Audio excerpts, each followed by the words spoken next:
दोस्तों नमस्कार। आपने देखना शुरू कर दिया है ज्ञानस्थली। आज हम आपके लिए लेकर आए हैं कि आपको कौन सा शिक्षक बने रहने में आपको सबसे ज़्यादा बेनिफिट है। विशिष्ट शिक्षक, प्रधान शिक्षक या नियोजित शिक्षक। अभी आपके पास 3 विकल्प हैं। आप किस में जाना चाहते हैं, कौन आपके हिसाब से फिट बैठता है, थोड़ा इसके बारे में आप जान लीजिए। मुख्य सर्विस में मुख्य 4 बातें अभी आ रही है। सेवा निरंतरता, राजकर्मी, मूल वेतन, एनपीएस, वरीयता और स्थानांतरण और प्रोविजन पीरियड। इन सारी बातें को में ये 7 बातें हैं जो हम लोगों के आसपास अभी ये घूम रही है और किसमें लाभ है। तो आइए हम जानते हैं इसे विस्तार से कि किसमें बने रहने में फ़ायदा है, क्या नुकसान है। तो अगर विशिष्ट शिक्षक और प्रधान शिक्षक की बात करें तो सेवानिरतता का जो लाभ है वो न विशिष्ट शिक्षक में है न प्रधान शिक्षक में है, दोनों में से किसी में भी नहीं है। सेवानिरतता का जो लाभ है वो नहीं मिलेगा, न विशिष्ट शिक्षक को मिल रहा है न प्रधान शिक्षक को मिल रहा है, दोनों में से किसी को भी नहीं मिलेगा। अब आखिर क्यों नहीं मिलेगा? इसका सबसे बड़ा कारण है कि ये नया संवर्ग है। आप भी जानते हैं, हम भी जान रहे हैं और सारे दुनिया अब जान रहे के लोग भी जानते हैं, क्योंकि ये जो है वो नया संवर्ग है। तो नया संवर्ग में आपको सेवानिरतता का जो लाभ है वो आपको नहीं मिलेगा। आज कुछ दिन पहले ही आपने देखा होगा कि शिक्षा मंत्री ने साफ कहा है कि सेवानिरतता का जो लाभ है वो नहीं मिलेगा। आप जैसा कि आप थोड़ा देख लीजिए इसे, 2006 के जो शिक्षक हैं उनका मूल वेतन जो है 27,820 रुपया है ना, नियोजित शिक्षकों का। और अगर विशिष्ट शिक्षक वो बनते हैं, नियोजित शिक्षक से विशिष्ट शिक्षक बनते हैं, तो एक इंक्रीजमेंट का मात्र लाभ होगा, उनका होगा 28,140। विशिष्ट शिक्षक बनते हैं तो 28,140, 27,820 रुपया था नियोजित रहने में और 28,140 रुपया हो गया विशिष्ट शिक्षक बनने में। और अगर सेवानिरतता का जो लाभ हो जाता, कारण कि 18 वर्ष, अगर 2006 की बात करते हैं तो 18 वर्ष नौकरी की हो गई, अगर सेवानिरतता की वाला लाभ मिल जाता तो इन्हें हो जाता वेतन 41,320 रुपया, यानी कि लगभग 15,000 रुपया वेतन का लाभ होता। लेकिन ऐसा होता है कहीं दिख नहीं रहा है, तो यहाँ तो कोई लाभ नहीं हुआ।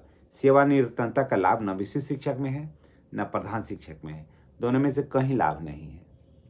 ये तो कन्फर्म हो गए।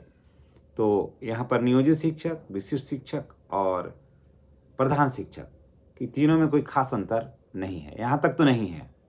सेवा निरंतरता में के बाद जो वेतन का वृद्धि होगा यहाँ तक तो नहीं है। अब आ जाते हैं राजकर्मी। तो राजकर्मी का दर्जा पाने के लिए आपको प्रधान शिक्षक भी सफिशियंट है और विशिष्ट शिक्षक, दोनों में राजकर्मी का दर्जा आपको मिल जाएगा। अब आइए मूल वेतन में। तो प्रधान शिक्षकों का जो मूल वेतन है वो है 30,500 रुपया और विशिष्ट शिक्षक में जो उनका मूल वेतन होगा जो 28,140 रुपया। तो यहाँ मूल वेतन जो है प्रधान शिक्षक का अधिक है यहाँ पर। तो यहाँ पर प्रधान शिक्षक, विशिष्ट शिक्षक और प्रधान शिक्षक में तो यहाँ पर विशिष्ट शिक्षक, प्रधान शिक्षक बनना ज़्यादा बेहतर है। और सबसे बड़ी बात है कि अगर आप प्रधान शिक्षक बनते हैं तो आप अपने मर्जी के मालिक हैं, आप दूसरे के अधीन में काम नहीं करेंगे, आपके अधीन में पूरा सिस्टम रहेगा विद्यालय का। तो बस इतना ही लाभ है यहाँ पर। उसके बाद अब बात करते हैं एनपीएस का। एनपीएस में प्रधान में भी है और विशिष्ट शिक्षक में भी है, दोनों में एनपीएस का लाभ आपको मिलेगा। वरीयता की अगर बात किया जाए तो वरीयता प्रधान शिक्षक में और विशिष्ट शिक्षक में दोनों में 0 है। जी हाँ, वरीयता की अगर बात करें तो प्रधान शिक्षक में भी 0 है और विशिष्ट शिक्षक में 0 है। अब 0 इसलिए है कि प्रधान शिक्षक में इसलिए भी 0 है और इसमें कि दोनों जो है नई नियुक्ति है, तो यहाँ होने का कोई बात नहीं है। अब प्रोबेशन पीरियड की बात करें तो विशिष्ट शिक्षकों का भी 2 वर्ष है और प्रधान शिक्षकों का भी 2 वर्ष है। तो यहाँ पर भी कोई खास ज़्यादा प्रधान शिक्षक में और विशिष्ट शिक्षक में अंतर नहीं है। अब स्थानांतरण की अगर बात करते हैं तो प्रधान शिक्षक का स्थानांतरण जो है वो 100% हो जाएगा।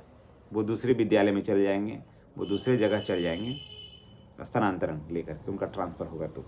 और अभी विशिष्ट शिक्षकों का भी स्थानांतरण होगा, लेकिन अभी आप जैसा कि पता है कि होने ही वाला था, लेकिन अभी आया है कि जब तक पहले ऐसा नियम था कि विशिष्ट शिक्षक जो बनेंगे, सक्षमता परीक्षा दें, पास कर गए, उसके बाद विशिष्ट शिक्षक बने तो दूसरे जगह जाएंगे जिनको जैसा नंबर आएगा।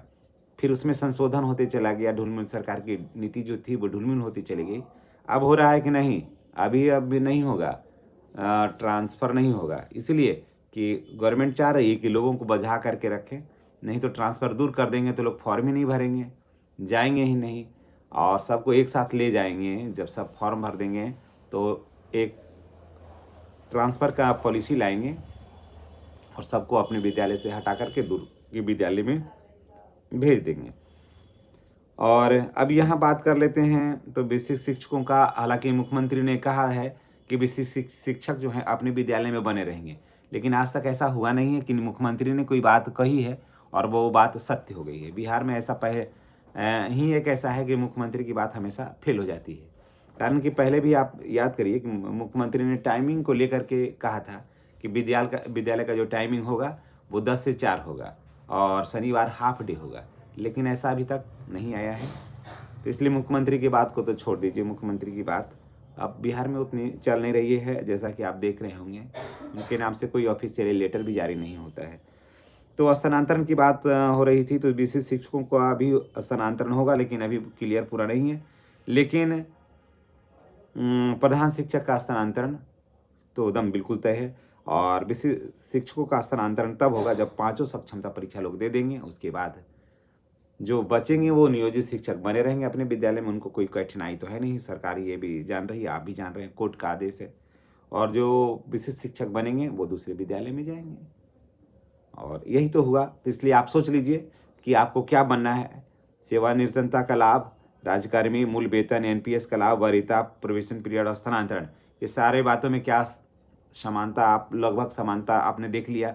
तो आपको ये तय करना है दोस्तों कि विशिष्ट शिक्षक, प्रधान शिक्षक या नियोजित शिक्षक बने रहने में क्या फ़ायदा है, किनको फ़ायदा है और किन्हें लेना चाहिए और किन्हें नहीं लेना चाहिए। इन्हीं बातों के साथ हम आपसे विदा लेते हैं। अगले वीडियो में आपसे पुनः मुलाकात होगी।